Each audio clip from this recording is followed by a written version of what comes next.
더구나 엊그제 우리 죽촌에 큰 불이 났는데 그 불 끄느라고 다들 연기를 많이 마셔서 저 아직도 목이 칼칼하거든요. 몸에 샤워해도 아직 그을린 냄새가 가지 않고 그런데도 찬양을 잘 불러주셨습니다. 엊그제 고생 많으셨는데 큰 불이었죠. 그나마 다행인 게 바람이 많이 불지 않았습니다. 새바람이 그냥 살짝 불어서 불이 더 크게 번지지 않았고 다들 말하기를 이 한이바람이었다면 아마 망향산을 다 태우고 남지 않았을까. 아찔하지요. 이번 일 보면서 우리가 더 조심해야 되겠구나. 자나깨나 불조심. 꺼진 불도 다시 보자. 예. 가을에서 겨울로 접어들 때 불이 잘 나고요. 또 설 지나고 봄이 막 오려고 할 때 불이 잘 난다고 합니다. 또 비가 안 오니까 나무도 말라 있고 풀도 말라서 불이 잘 붙게 되었지요. 소방 호스로 그렇게 물을 퍼붓는데도 하루가 지나서 어제 낮에 다시 연기가 막 솔솔 피어오르기도 했습니다. 제가 가봤더니 땅 속에 그 꺼지지 않는 불씨가 남아 있습니다. 그러니까 이 정도면 괜찮겠지, 넘어가면 안 된다는 거죠. 연기가 안 나니 꺼졌겠지 하고 믿으면 안 됩니다. 불을 믿으면 안 돼요. 또 살아나지 않을까 의심을 거두면 안 되겠구나. 사람을 자꾸 의심해서는 안 되겠지만 불을 볼 때는 늘 의심스러운 눈초리로 봐야 할 것 같습니다. 올겨울엔 다른 때보다 산불이 2~3배 많이 났다고 합니다. 눈이나 비가 안 온 탓이기도 하고, 그러나 따지고 보면 뭐 눈비가 안 오더라도 사람들이 조심하면 불을 막을 수 있었겠지요.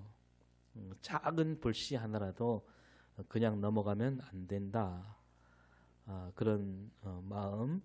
하여튼 다시는 불이 나지 않도록 조심하고 또 조심할 수 있기를 바랍니다. 이제 대통령 선거가 얼마 남지 않았지요. 지난 화요일부터 공식 선거 운동에 들어갔는데요. 선거 때만 되면 그렇습니다. 여기저기서 문자나 카톡이 막 많이 옵니다. 여러분도 받은 적이 있는지 모르겠지만 그 가운데 정말 우리 눈살을 찌푸리게 하는 문자와 카톡들이 있는데요. 뭐냐면 누구누구는 공산주의자다. 누가 정권을 잡으면 이 나라는 공산 국가가 된다. 이런 글들입니다.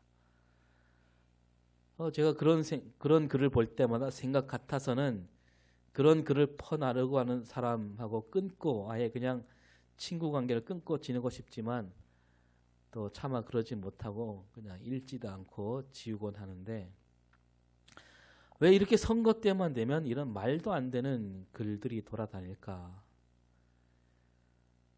그런 글을 진짜로 믿는 사람도 있는 것 같아요. 그런데 사실이 아닌지 알면서도 또 그런 글을 퍼뜨리는 사람들이 많습니다.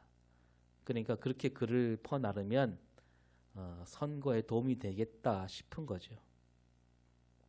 우리가 남과 북이 갈라져 있고 더구나 서로 총뿌리를 겨누고 죽고 죽이는 일이 있었기에 우리 남과 북은 한 민족이지만 서로 원수 사이가 되어 있잖아요. 그래서 우리는 공산주의자라거나 뭐 주사파라거나 이런 말이 나오면 경기를 일으킬 정도로 싫어하는 겁니다.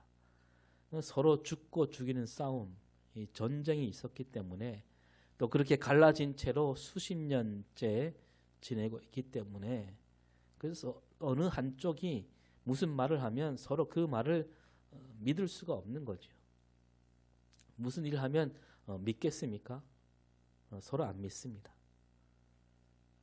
군대에서 해마다 훈련이 있습니다. 우리 남한으로 치면 키 리졸브 훈련을 비롯한 몇 가지 훈련이 있는데요.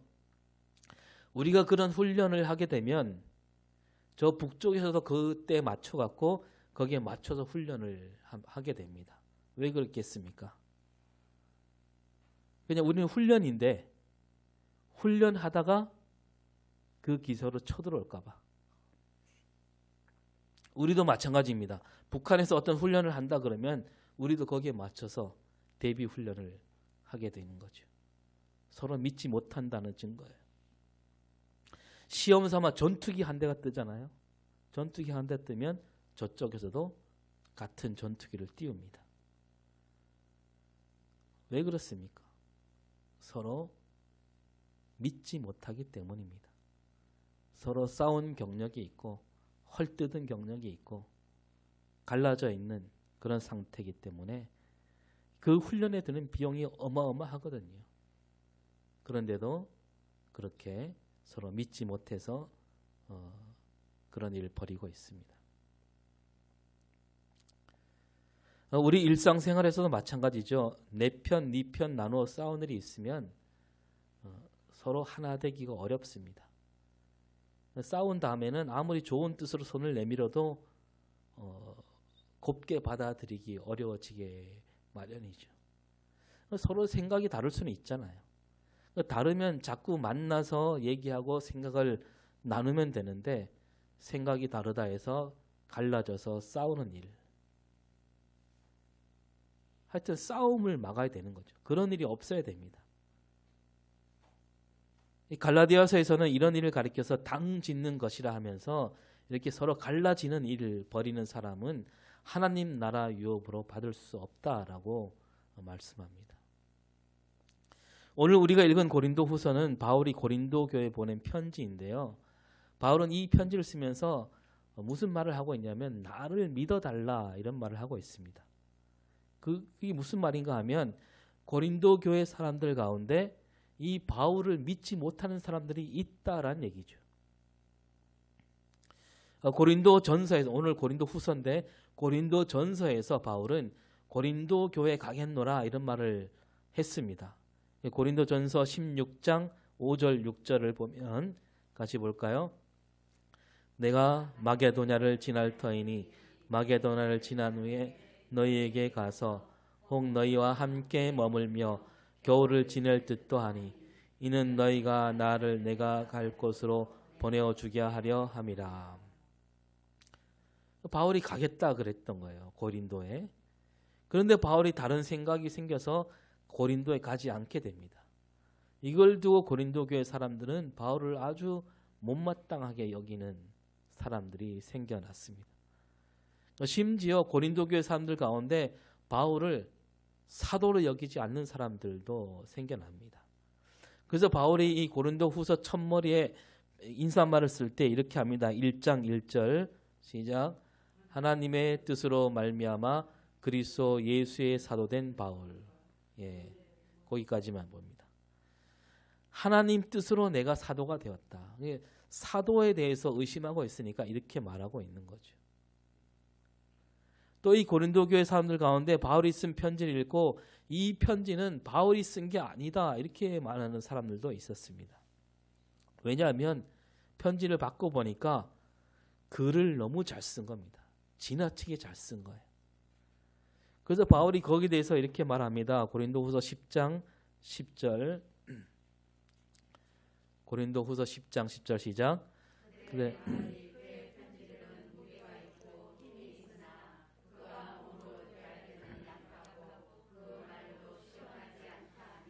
예. 바울을 가르쳐 뭐라고 합니까? 몸도 약하고 말도 시원치 않다. 그러니까 바울이 말은 잘 못했나 봅니다. 그런 사람이 어떻게 이렇게 무게가 있고 힘이 있는 글을 쓸 수 있느냐라는 거죠. 또 11장 6절도 비슷합니다. 시작. 내가 비록 지식에는 그렇지 아니하니 이것을 우리가 모든 사람 가운데서 모든 일로 너희에게 나타내었노라. 바울이 변명을 하고 있잖아요. 내가 말에는 부족하다. 그러나 지식에는 그렇지 않다. 이토록 고린도 교회 사람들은 바울을 믿업지 못하게 여기고 있다라는 거죠. 고린도 교회도 예수 믿는 사람들이 모인 교회인데 왜 이렇게 되었을까? 이것은요. 앞에 잠깐 말씀드린 대로 이 고린도 교회 안에서도 서로 갈라져서 파당을 이루어서 서로 싸웠던 그런 기억이 있었기 때문입니다. 이 고린도전서에 보면 고린도 교회가 가진 여러 문제가 나오는데 그 가운데 가장 큰 문제는 서로 파당을 지어서 싸운 일입니다. 그래서 파가 4개로 나눠집니다. 기억나세요? 4개로 나눠진데 바울파, 아볼로파, 게바파, 그리스도파. 바울이 고린도 교회를 세웠으니 바울파가 있기 마련이겠죠. 근데 그 다음에 아볼로가 교인들을 잘 가르쳤습니다. 그랬더니 아볼로를 따른 사람이 나왔습니다. 이 아볼로는 아주 그 학식이 뛰어나고 거기다가 말도 잘한다고 합니다. 들리는 말에 따르면 아볼로는 잠을 자다가 탁 일어나서 바로 하는 말도 다 주옥 같은 말이었다 그럽니다. 게바는 베드로를 가리킵니다. 베드로는 초대교회에서 가장 널리 알려진 사도니까 또 베드로파가 생겼습니다. 거기에다가 그리스도파도 있다고 합니다. 바울이나 아볼로나 게바나 모두 그리스도를 믿는 이들이잖아요. 사실 그리스도가 없으면 뭐 바울도 아볼로도 게바도 있을 수 없는데, 그러니까 모두가 다 사실은 그리스도파가 되어야 마땅하지요. 그런데 지금 고린도 교회에는 다른 여러 파와 더불어 그리스도파가 있고 그 그리스도파도 고린도 교회 골칫거리 가운데 하나가 되었습니다. 그래서 언뜻 보면 참 알 수가 없는 일이죠. 바울도 말하기를 바울파, 아볼로파, 게바파 모두 그리스도파로 하나가 되어야 된다 이렇게 말하지 않습니다. 따라서 이 고린도 교회는 이 그리스도파는 우리가 다 그리스도를 믿는 사람들이니까 다 하나가 되어야 한다 이런 뜻으로 세운 그런 당이 아니었어요. 어느 쪽으로나 치우치지 않고 그리스도만을 믿는 그런 사람이 되어야 된다 그런 뜻으로 모인 당이 아니었다는 얘기죠. 이 그리스도파는 뭐냐면 그냥 이름만 그리스도파지 그 속을 들여다보면 어느 파당에도 들어가지 못하고 뒤에서 서성거리다가 뭐 하나를 만들었는데 딱히 뭐 이름 지을 것이 없으니까 그리스도파라고 지은 겁니다. 하여튼 이 고린도 교회 안에 이렇게 여러 파당이 있었고 바울이나 아볼로나 게바나 모두 다 예수님을 잘 따르고 말씀대로 사는 사람들이고 초대교회를 이끌어간 지도자들이지만 그 이름을 갖고 파당을 지어서 서로 이렇게 힘겨운 삶을 살았던 겁니다. 이 파당을 지는 일은 정말 옳지 않은 일이고 교회를 망가뜨린 일이죠. 그래서 그 고린도 교회 안에 서로 믿음이 없어져 버린 겁니다. 서로를 믿는 믿음이 없어진 거예요. 바울이 이 고린도 교회를 야단칠 때 이렇게 말합니다. 고린도전서 3장 1절에서 시작. 형제들아 내가 신령한 자들 대함과 같이 너에게 말할 수 없어서 육신에 속한 자 곧 그리스도 안에서 어린 아이들을 대함과 같이 하노라. 고린도 교회를 가리켜서 바울은 어린 아이들과 같다. 세상 사람들이 보기에는 야, 다 컸다, 참 잘한다라고 할 수 있지만 그리스도 안에서 보니까 그리스도를 믿는 믿음 안에서 보니까 이들은 아직도 어린 아이들이다 이겁니다. 여러 파당으로 갈라진 교회 그 신앙이 아직 어린 아이와 같기 때문이다. 어린 아이들은 멀리 내다보지 못하지요. 또 넓게 보지 못합니다. 자기 앞만 봅니다. 자기 눈앞에 있는 것만 보고 그게 다라고 생각하는 거죠. 어떤 사람은 내가 바울에게 배운 것만 진리다 이렇게 믿는 사람도 있었고 아볼로가 와서 가르치니까 아볼로가 한 말들은 귀에 들어오지 않고 바울이 했던 말과 조금만 달라도 그거는 진리가 아니다. 그리고 바울이 떠나고 나니까 아볼로에게 배운 사람들은 또 아볼로가 으뜸이다. 그리고 바울파와 아볼로파가 나뉘어 싸우는 것이 보기 싫은 사람들은 이 고린도 교회와 별로 줄이 닿지 않는 게바, 베드로를 내세우게 되는 거죠. 또 앞에 말씀드린 대로 이 세 파에 들끼지 못한 사람들은 또 따로 모아서 그리스도파라고. 이런 모습들이 바로 어린아이와 같다라는 얘기죠. 여러 파당으로 나뉘어 있다 보니까 그 골이 더 깊어지게 되고 서로 갈라져 싸우다 보니 말씀드린 대로 고린도 교회 안에는 서로가 서로를 믿지 못하는 그런 교회가 되고 말았고 심지어 바울이 하는 말조차도 믿지 못하는 바울은 걱정 반 염려 반 그런 마음으로 이 편지를 쓰고 있는 겁니다. 이 편지를 쓸 때 또 내 말을 믿지 못하고 또 이런 말 저런 말 만들어내는 이들이 있으리라. 이런 생각하면서 바울은 막 눈물을 흘리면서 썼다라고 되어 있습니다. 오늘 읽은 말씀 앞에 보면 16절, 17절 시작.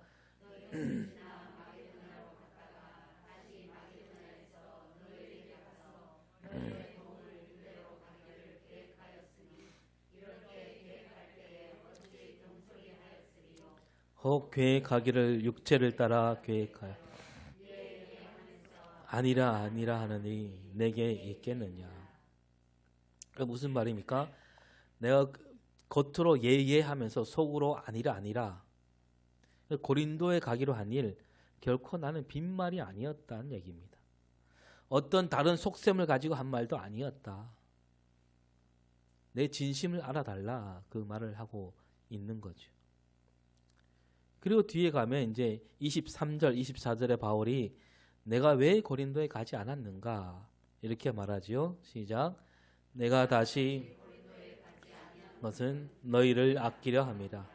우리가 너희 믿음을 주관하려는 것이 아니요 오직 너희 기쁨을 돕는 자가 되려 함이니 이는 너희가 믿음에 섰음이라. 내가 왜 고린도에 가지 않았는가? 먼저 너희를 아끼기 때문이다. 이어서 너희 믿음을 주관할 생각이 없다. 주관하다 이 말은요. 다른 번역에 따르면 지배한다라는 뜻입니다. 그러니까 너희 신앙을 쥐고 흔들 생각이 없다. 너희를 아끼고 사랑하기에 그래서 내 손아귀에 넣고 싶지는 않다. 고린도 교회는 바울이 세운 교회거든요. 브리스길라와 아굴라가 함께 어렵게 교회를 세웠습니다. 그래서 바울은 이 고린도 교회가 스스로 서기를 바라는 마음. 처음에는 어린아이 같은 교회였지만 이제는 스스로 설 때가 되었다. 그런 뜻으로 너희가 믿음에 섰다라고 말합니다. 오늘 우리 교회들이 이 말씀을 참 깊이 새겨야 되는데요. 교회 문제가 생기는 걸 보면 이겁니다. 내가 세운 교회니까 내 손 안에 넣고 싶은 그런 마음. 그런 목사님들, 장로님들 그걸로 싸웁니다. 내가 더 인정받아야 된다. 내가 이 교회를 주관해야 된다 이거죠. 그러다 보니 서로 싸우게 되고 세습 문제도 나오고 그런 거죠. 이런 교회들이 고린도 후서를 제대로 읽었을까 그런 생각이 듭니다. 근데 서로 싸우는 교회도 많지만 그렇지 않은 교회도 있는데요. 언젠가 말씀드린 적이 있습니다. 분당 우리 교회. 이 교회는 2002년에 이찬수 목사가 세운 교회인데요. 교회를 세울 때부터 남달랐지요. 교회 건물을 짓지 않았습니다. 고등학교 강당에서 교회를 시작했고 지금도 강당에서 그렇게 예배드리고 있습니다. 세운 지 10년 만에 교인이 2만 명을 넘어서게 되지요. 그런데 이 교회는요. 다른 교회 다니다가 온 사람을 등록받지 않습니다. 처음 예수 믿는 사람만 등록받아요. 그래서 2만 명이 넘었어요. 그래서 이찬수 목사가 2012년 7월에 온 교회 앞에 설교 시간에 선포합니다. 앞으로 10년 뒤에 우리 교회가 1만 성도를 파송하겠다. 우리 교회 교인 중에 1만 명 이상을 파송하겠다 그럽니다. 정말로 10년이 지나자 올해가 2022년이잖아요. 교인 가운데 1만 명을 29개 교회로 나누어서 분립개척을 하게 됩니다. 오는 4월에 그 일이 마무리된다 그러죠.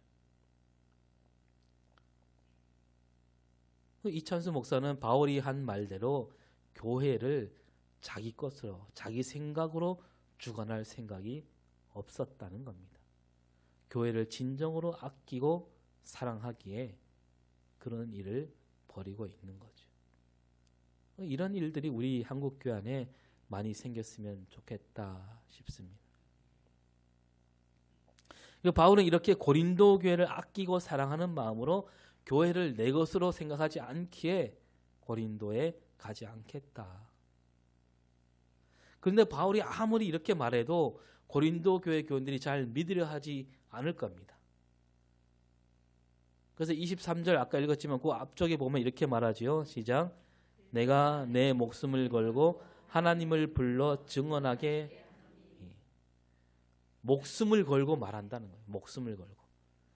그러면서 하나님을 불러서 증언하시게 하겠다. 그러니까 내가 하는 말은 하나님 앞에서도 한치 거짓이 없다. 그런 뜻이죠. 이렇게까지 말하는데 바울은 그것도 모자라게 생각이 돼서 이 말을 하기에 앞서서 정말 목숨을 걸고 하는 말, 이 말을 하기에 앞서서 앞에 18절부터 우리 읽은 말씀을 쭉 얘기하게 되는데요. 18절에 뭐라고 되어 있습니까? 시작. 하나님은 미쁘시니라. 우리가 너에게 한 말은 예하고 아니라 함이 없노라. 하나님은 미쁘시다. 미쁘시다 무슨 뜻입니까? 요즘은 우리가 잘 안 쓰는 말인데요. 미쁘다 이거는 정말 믿음직하고도 남는다 그런 뜻입니다. 한자 말로 하면 아까 권사님 말씀하신 대로 신실하시다 그런 뜻이죠. 하나님은 아주 틀림없는 분이다. 하나님께 맡기면 끄떡없다. 하나님께서 하신 말씀은 반드시 이루신다. 하나님은 미쁘시다 이 말 안에 그 생각들이 그 뜻이 다 들어있는 거죠. 그게 무슨 말이냐면 우리가 미쁘신 하나님을 믿는 사람들인데 겉으로 예예하면서 속으로 아니라 하겠는가 그거죠. 예예 이 말은 뭡니까? 미쁘신 하나님을 믿는 우리들 또한 미쁘게 말하게 된다는 얘기죠. 우리가 하는 말을 미쁘게 여겨달라. 우리가 믿는 하나님이 미쁘신 하나님이니까. 앞에 17절도 그렇고 19절 20절에도 예하고 아니란 이런 말이 나오죠. 여기서 말하는 예는 미쁘다라는 뜻과 연결되어 있는 거죠. 19절을 볼까요? 시작. 너희 가운데 전파된 예수 그리스도는 예하고 아니라 함이 되지 아니하셨으니 그에게는 예만 되었느니라. 예와 아니라. 그러니까 미쁘신 하나님께서 보내신 예수 그리스도 그분도 예하셨다. 예만 하셨다. 그러니까 그 미쁘심을 이루셨다는 얘기입니다. 우리가 믿는 예수 그리스도 그분도 미쁘신데 우리가 그분을 믿는 사람으로서 어찌 미쁘지 않겠는가? 미쁘지 않는 말을 하겠는가? 그 말이잖아요. 그 20절을 볼까요? 시작. 하나님의 약속은 얼마든지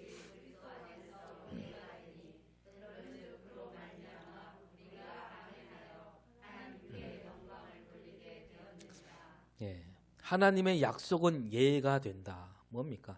하나님의 약속은 미쁘시다. 반드시 이루어진다. 하나님의 약속은 미쁘시고 믿고도 남음이 있다라는 거죠. 그것을 예수님께서 몸으로 삶으로 보여주시지 않았느냐.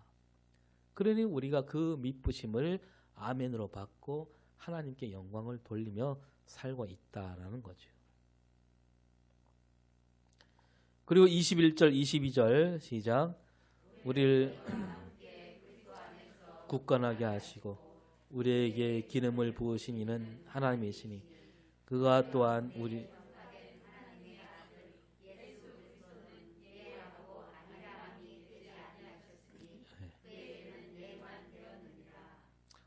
예. 22절에 잘못 나오는데요. 22절만 제가 다시 읽으면 그가 또한 우리에게 인치시고 보증으로 우리 마음에 성령을 주셨느니라. 성령을 말하고 있습니다. 그러니까 우리에게 기름 부으신 분, 그분은 하나님이시고 그 미쁘신 하나님께서 우리를 기름 부어 세워주셨는데 우리가 어떻게 허튼 말을 하겠는가. 거기에다가 하나님이 보증으로 우리에게 무엇을 주셨다고요? 성령을 주셨다는 겁니다. 그러니까 앞에 하나님을 미쁘시고 예수 그리스도가 또 미쁘시게 일하셨고 이제 성령께서 우리와 함께 하신다. 성부, 성자, 성령 얘기를 다 하고 있습니다. 성령께서 우리를 이끄시는데 우리가 하는 말이 어떻게 허튼 말이 되겠는가? 바울이 늘 성령이 주신 말씀에 귀를 기울였지요. 이런 일이 있었습니다. 바울이 여러 성으로 다니면서 복음을 전할 때 바울이 가는 곳마다 교회가 세워집니다. 그런 어느 날 바울이 멈칫거리게 되는데요. 사도행전 16장 6절을 보면 시작. 성령이 아시아에서 말씀을 전하지 그들이 부르기아와 갈라디아 땅으로 다녀라고 합니다. 성령이 아시아에서 말씀을 전하지 못하게 하셨다. 이 아시아 에베소, 서머나, 버가모, 두아디라, 사대, 빌라델피아 이런 교회들이죠. 성령이 거기를 가지 못하게 하셨다는 거예요. 바울이 그 성령이 하지 못하니까 두말 없이 돌아서지요. 그래서 시키는 대로 부르기아와 갈라디아 땅으로 다녀가게 되고 갈라디아를 지나서 무시아 앞에 갔을 때 또 이런 일이 생깁니다. 그 사도행전 16장 7절에 앞에 이르러 비두니아로 가고자 했으되 예수의 영이 또 비두니아로 가려고 했는데 뭐가 막아요? 예수의 영이 막았다. 예수의 영은 성령이죠. 성령이 바울이 하는 일을 2번이나 막았다. 그런 일이 있었다는 겁니다. 바울이 아시아로 가려고 할 때나 또 비두니아로 가려고 할 때 바울이 기도를 안 했겠습니까? 바울은 기도하며 준비했고 또 아시아를 가거나 비두니아로 가는 것이 하나님의 뜻이라고 믿고 그렇게 알고 가려고 했던 겁니다. 그런데 성령이 바울을 막아섰다는 거죠. 그리고 바울이 아시아로 가는 일, 비두니아로 가는 일이 뭐 하러 가겠습니까? 무슨 일을 하러 가겠습니까? 복음 전파하러 가는 거예요. 다른 일로 가는 게 아닙니다. 가도 사실 되잖아요. 근데 바울은 그런 일조차, 복음 전파하는 일조차도 성령의 귀를 기울였다는 거예요. 바울은 이렇게 성령의 이끌림을 받아서 그 발길을 돌려 마게도냐로 가게 됩니다. 이 고린도 교회 사람들 그 일을 잘 알고 있어요. 왜냐하면 마게도냐 거쳐서 또 고린도에 가고 그랬기 때문에. 바울이 말하는 거죠. 하나님께서 성령을 우리 마음에 주셨다. 너희들 알다시피 우리는 성령의 이끌림을 받는 사람이다. 그러니 우리가 하는 말을 미쁘게 여겨야 되지 않겠느냐. 믿어달라. 성령께서 가라 하셨다면 얼마든지 갔을 것이다. 그 말이죠. 이 바울이 하는 말을 다시 간추리면 이렇습니다. 미쁘신 하나님이 우리를 세워주셨다. 그러니 우리가 하는 말이 어찌 미쁘지 않겠느냐. 또 우리가 믿는 예수 그리스도 그분이 하신 일이 미쁘지 않은 일이 하나도 없지 않겠느냐. 그 예수를 믿는 우리가 미쁘게 말하지 않을 수 있겠느냐. 또 성령이 우리와 함께 하시는데 우리가 어찌 허튼 말을 하겠느냐라고 하면서 그 뒤에 우리가 고린도에 가지 않은 까닭은 고린도 교회를 아끼고 사랑하기 때문이다. 이 말을 그대로 믿고 받아달라 그 말이죠. 바울은 자기가 왜 고린도에 가지 않게 됐는지 이렇게 공을 들여서 하나하나 말하고 있는 것을 보게 됩니다. 앞에 말씀드린 대로 고린도 교회가 여러 파로 나뉘어 싸웠던 교회입니다. 그러다 보니 서로 믿지 못하는 그런 못된 풍조가 가득했기 때문에 바울이 이렇게 말하고 있는 거죠.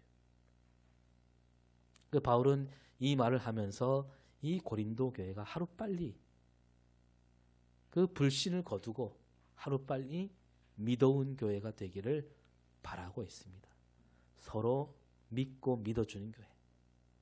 믿으신 하나님을 믿는 교회라면 무엇보다도 서로 믿고 믿어주는 그런 교회가 돼야 되지 않겠는가. 그런 마음을 담아서 이 편지를 쓰고 있는 거죠. 우리가 믿으신 하나님을 믿는 사람들입니다. 하나님을 믿는다란 말은 하나님을 닮아간다는 말과 같지요. 믿으신 하나님을 믿는다 하면서 믿업지 못한 삶을 살아간다면 그 신앙생활이 올바르다 말할 수 없습니다. 우리가 믿으신 하나님을 믿는다면 우리 또한 사람들 앞에서 믿부다라는 말을 들을 수 있어야 됩니다. 우리 교회 안에서 서로 믿고 믿어줄 마음이 가득 넘쳐야 됩니다. 먼저 내가 믿음을 저버리는 일이 없도록 우리 스스로 말씀 안에서 진실하도록 힘써야 되겠죠. 그리고 같이 신앙생활하는 교우들끼리 정말 아끼고 사랑하면서 또 믿어주면서 믿으면서 기다려줄 줄 아는 그런 교회가 될 수 있어야 됩니다.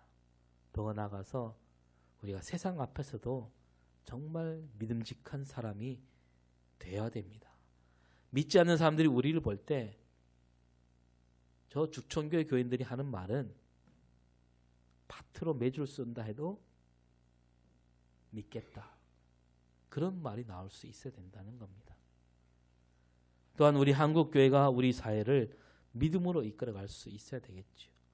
지역과 지역이 갈라지고 세대와 세대가 서로 믿지 못하고 남과 북이 서로 믿어주지 못하고 있는 이 시대에 하나님이 우리를 믿으신 하나님이 우리를 그리스도인으로 불러주셨습니다. 그 믿으신 하나님 뜻을 따라서 우리가 나서서 이 땅에 하나님의 믿으심이 차고 넘치게 하는 그런 놀라운 역사를 이루어가는 우리 삶과 신앙이 될 수 있기를 바랍니다. 기도하겠습니다.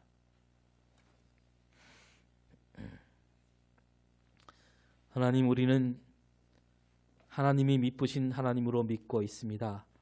우리가 그 믿음답게 서로 믿으며 믿어주며 살아가는 삶이 되게 하여 주시옵소서. 이 믿음 없는 세상에 믿음을 심어줄 줄 아는 삶이 되게 하시고 우리로 하여 이 세상이 믿음으로 가득한 세상이 되는 놀라운 역사를 이룰 수 있게 하여 주시옵소서. 감사드리며 예수 그리스도의 이름으로 기도드립니다. 아멘.